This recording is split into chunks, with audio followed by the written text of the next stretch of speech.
Alrighty, welcome to another exciting lesson of Pro Mandarin. Now, do you find yourself forgetting your car keys, or maybe you forgot to put some old food in the trash? Well, after watching this video, if your Chinese friends tell you not to forget to do something like that, you'll know exactly what they're talking about. And you'll be able to tell them the same things too. Now, you're probably looking at all this Chinese thinking, can I learn all this in one video? Well, let's find out. So the first word that we got is biawang, which means don't forget. Now, we don't need to put ni, which means you, in there because, well, we don't do it in English either. But it's not really just that. It's just because it is inferred that we're talking about you when we say biawang. And then in the next column, we're going to have na, which means to grab. It also means to pick up, but right now we're not going to use it for that. We're just going to mean it to mean grab. All right, in the next column, we're going to have our pronouns. Now, if you don't know your pronouns, go ahead and stick around. And if you already know your pronouns, go ahead and skip ahead. Unless you want to stick around and get a little extra practice and see my funny face. All right, so the first word we have is 我, which means I or me. The next one is 你, which means you. Then we have 他, which means he or him. And then we have 她, which means she or her. Then we put in 们 after that if we want to make it plural, such as 我们, we or us, 你们, you guys, and 他们, those guys or they. All right, welcome back for those that skipped the pronoun section of this lesson. Then we're going to add in the next column 的, which makes everything possessive. Or in other words, when we say 我的, it changes it from I or me to my or mine. 你的, yours, 他的, his, 他的, hers. Now below that we're going to have 这个, which means this, and then next to it we're going to have 那个, which means that, so we can choose between one of those things in this middle section. And then in the final column we're going to have 车的钥匙. Now 车 means vehicle, so it could be a car or truck or whatever. And then 钥匙 means keys. So again we have the 的 right there, which is saying the vehicle's keys or the car keys or something like that. So I'll show you in a little bit why I put the 的 in parentheses, but for now we'll go ahead and move on. So 车的钥匙 means car keys. The next word is 手机, whereas 手 means hand and 机 means machine. So naturally 手机 means cell phone. Then with the next word we got 钱包, whereas 钱 means money and 包 means bag. So 钱包 means wallet. Now this last one, 笔记本电脑, is a little bit more complicated. It's got 5 characters in there. 笔记 means notes, whereas button is anything bound like a book. So 笔记本 then is notebook. And 电脑 can be split up into electric brains, but when combined, it means computer. So 笔记本电脑 means a notebook computer, or in other words, a laptop. All right, cool. Now that we're done with the vocabulary section, I'm going to give you a few examples here. So the first example is, don't forget to grab your wallet. So the way you'd say that is, 别忘拿你的钱包. 别忘拿你的钱包. So again, we're saying 你的 is your and then 钱包, wallet. All right. Now, if you were to say, don't forget to grab the car keys or the keys to the car, you could say, 别忘拿车的钥匙. 别忘拿车的钥匙. Okay, now again, I put the 的 in parentheses, which is suggesting that you can leave it out. And in fact, you could. I've heard it said both ways. So, 别忘拿车钥匙. 别忘拿车钥匙. Okay, now, if you wanted to be a little more clear about it, say, don't forget to grab your car keys or the keys to your car or something along those lines, you could say, 别忘拿你的车钥匙. 别忘拿你的车钥匙. Now, you notice that I did put the 的 in the first portion there. It's your car keys, and I left it out of the second part. Could you do it the other way around? Absolutely. 别忘拿你车的钥匙. 别忘拿你车的钥匙. In this way, you're kind of saying like the keys of your car. And then finally, could you leave off all the does? Sure, you absolutely could. But you could say 别忘拿你车钥匙. That's also very common too. So just kind of be aware of that. I would personally put the 的 right after the ni, and that would probably be the best one to use if you're going to say your car keys. But any one of those is fine. Absolutely. You could say any one of those. All right. So now with all of those examples, let me go ahead and get you some practice in. So what I'm going to do is I'm going to give you a couple seconds to answer the question. If you do need a couple more seconds, go ahead and pause the video. Now with that, how would you say, don't forget to grab this laptop? 别忘拿这个笔记本电脑。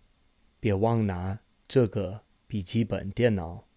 All right, let's do a couple more before we move on to the second part. So how would you say, don't forget to grab our keys? Now, I'm not saying our car keys. I'm just saying our keys. So see if you can figure out how to say that.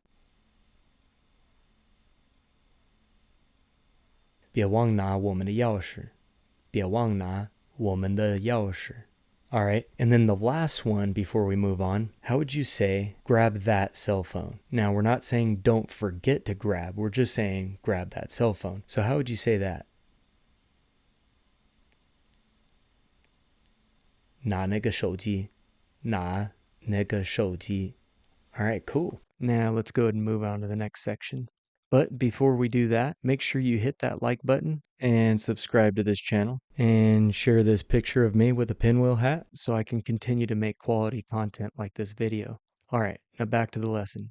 All right, so for part 2, we're going to switch things up a bit. Again, we're going to use the word na, which again also means to grab onto, but in this case it's going to mean to pick up. So na is the first word, and then jiàn is the second word, and jiàn specifically means to pick up. So if you're going to pick something up, most of the time you're probably going to use jiàn. I've heard it explained that jiàn is something that's more on the ground, whereas na could be not as far down, so you don't have to bend down to get it. But they're pretty much still used interchangeably, so we're going to use either one. But the way to make sure that it is to pick something up, like in an upward direction, we're going to add in 起来. So 拿起来 and 捡起来. Those two are the ways that we're going to say to pick something up. All right, now we're going to add in the word ba. Now, ba, what it does is it takes the object and it puts it right before the verb. The way I think of it is like this. Imagine you're watching some Italian mafia movie and they say something like, hey, make sure you take the door and shut it. Now, that's not something that we would say normally in English. We would just say, shut the door. But you could think of it that way, even though it doesn't mean take, but you could think of it that way. Take the door and then do what with it? You put the verb afterwards. All right, so like shut it. Another one would be like, hey, Copernicus, take your feet, navigate yourself to the back of the line and stand there with your shirt.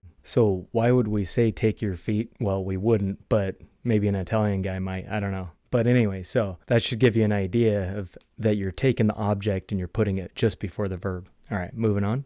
So here's how we're going to do it. We got, again, 钥匙. So 钥匙, again, is keys. So we're not talking about car keys. We're just talking about keys. And then we got 手机, which again is cell phone. And then next we have 玩具, which means toy, or it could also mean toys. And then we got 吃的. Now, 吃的 means food, or rather the things that you eat, or something along those lines. Because really you're saying 吃的东西, whereas 东西 means things. So 吃的东西 is things that you eat, or in other words, food. But since everybody knows that you're talking about something that you eat when you say 吃的, and that's one of the main ways that everybody talks about food, so that's the way we're going to say it. All right, so then we have 放在, which 放在 is one of the many ways to say to put something somewhere, or to place something somewhere, or to set it somewhere, or something like that. And I'll show you how that works right now. So then the next word we have is 台子. So 台子 has a few different meanings. It could be a stage or a table or a counter of some sort, but we're going to mean it to mean counter, like kitchen counter for today's lesson.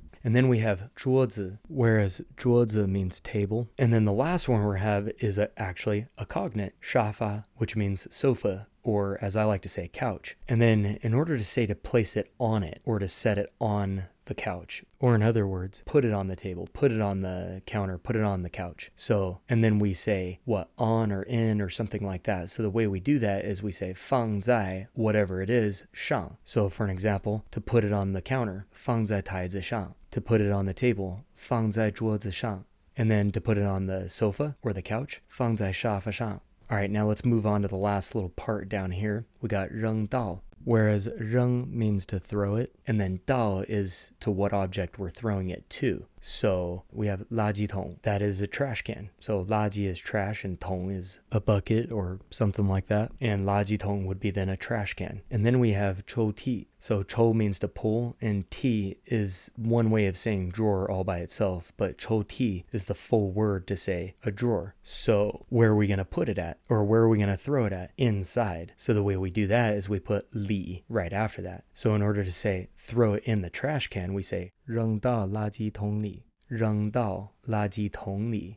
And then to say throw it in the drawer, we say 扔到抽屉里,扔到抽屉里. Okay, so with that, I'm going to give you a few examples real quick. To say put the cell phone on the table, you would say 把手机放在桌子上,把手机放在桌子上. All right, and then to say pick up the keys and put it on the table, the way we'd say that is 把钥匙捡起来放在桌子上,把钥匙捡起来放在桌子上. Now, you could also just say take the keys and put it on the table without saying pick them up first, right? So if you just said put the keys on the table, it would be 把钥匙放在桌子上. All right, now let's get some practice in here. So how would you say pick up the toys and throw them in the drawer? 把玩具捡起来扔到抽屉里,把玩具捡起来扔到抽屉里. And again, you can use 拿起来 in place of 捡起来. That's perfectly fine too. Alternatively, how would you say throw the toy in the drawer or throw the toys in the drawer? This time we're not saying pick it up and throw it in. We're just saying throw it in there. 把玩具扔到抽屉里,把玩具扔到抽屉里. All right, now for the next one, how would you say pick up the food, and we're assuming from off the floor, maybe it fell down or something. So pick up the food and throw it into the trash can. And we're going to use 捡起来 for picking it up on this one. So how would you say that? 把吃的捡起来扔到垃圾桶里,把吃的捡起来扔到垃圾桶里. All right, and then for the last one, before we move on to the third part, how would you say pick up the toy and put it on the sofa or the couch? And we're going to use 拿起来 for pick up on this one. 把玩具拿起来放在沙发上,把玩具拿起来放在沙发上. Now for the last part here, we're going to go ahead and squeeze this in. We're just going to add 3 more characters. The first one is ni, which means you. Now you notice that we haven't been using ni the whole time because they're statements or imperatives. Now when it becomes a question, we want to verify that we're talking about you, like you did this, or maybe he or she or somebody else did this, right? But in this question, when we're going to say, did you, okay, so it's past tense, it's something that's actually happened, or you're asking if it actually happened, and you're saying you, like did you do it, then we add in ni at the beginning and le ma at the end. Le is to refer to something that's already happened, and ma makes it a yes or no question. So I'm going to give you 2 examples, and then the rest of the questions we're going to answer in the comments below. And some of it's going to mix some of the first part and the second part up. Some of it's going to be about this section of the lesson. So for the first example, if I were to say, did you put the cell phone on the table? The way I would say that is, 你把手机放在桌子上了吗? 你把手机放在桌子上了吗? Now, this could be, did you, like, as in, did you remember to put it on the table? And then the second example is, did you put or throw the toys in the drawer? So how you'd say that, did you throw the toys in the drawer? You're asking if it's been done or not, or if they remember to do that or not. How you'd say that is, 你把玩具扔到抽屉里了吗? 你把玩具扔到抽屉里了吗? Now, for the last set of questions, there's 4 of them. I'd like you to leave your answers in the comments below. Later on, I'll answer these questions by putting a short video out. So if you weren't quite sure exactly how to say it, you'll be able to find the answers there as well. So for the first question, how would you say, pick up the keys and throw them on the couch? Now notice I'm not saying put them on the couch. This time I'm saying throw them on the couch. And then the second question, how would you say, did you throw the keys on the couch? So instead of telling them to throw it on the couch, you're asking, did you throw them on the couch? The third question is, did you pick up the food and throw it in the trash? So again, you're not telling them to do it. You're asking them if they did it. And then the last question is going to be a mix between parts 1 and 2. So do your best on this one. Try to figure out how to do this. Now, so what you're going to say is don't forget to throw the food in the trash. So notice that you're going to say don't forget, and you're also going to use the phrasing in the second section of this lesson as well. And remember, when you're saying something like 别忘, like telling somebody to do something, you don't necessarily need to say 你. Now, one last thing before I wrap up today's lesson. You're probably wondering, how do I answer these questions? Like, I did place it there, or I did throw it there. Well, if you're going to say, I did put it there, or place it there, you'd say 放了. But if you didn't, you got a couple choices here. You could say 没有 or 没放. And then likewise, if somebody asked you, did you throw it in the drawer or did you throw it in the trash or something like that, then you can say 扔了. Or if you didn't, you can say 没有 or 没扔. And then that would be the way to answer the questions if you did or if you didn't. And if you like this video, make sure you 点赞、订阅和分享这个视频, which means to like, subscribe, and share this video. And until next time, 下次见.